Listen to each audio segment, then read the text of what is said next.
Assalamualaikum gengs, welcome back to my YouTube channel.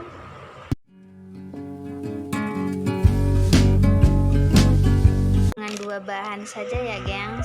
Pastinya puding susu dari nutrijel, kemudian ada air 500 ml.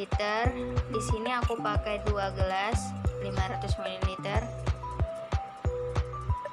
Dan di bawah tulisan puding susu ini di belakangnya sudah ada petunjuk cara penyajiannya.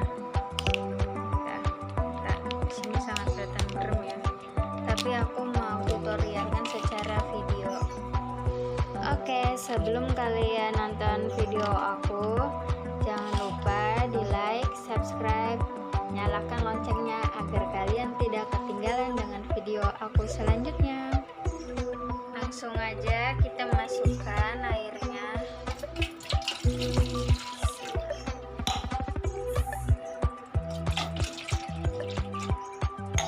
Nyalakan kompornya.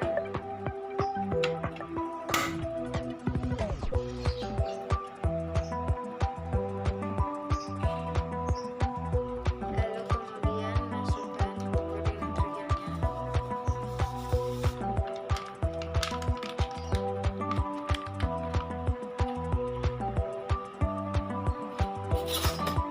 Terus kita aduk-aduk.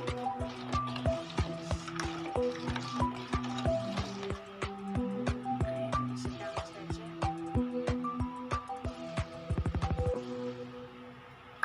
Aduk-aduk terus sampai airnya mendidih.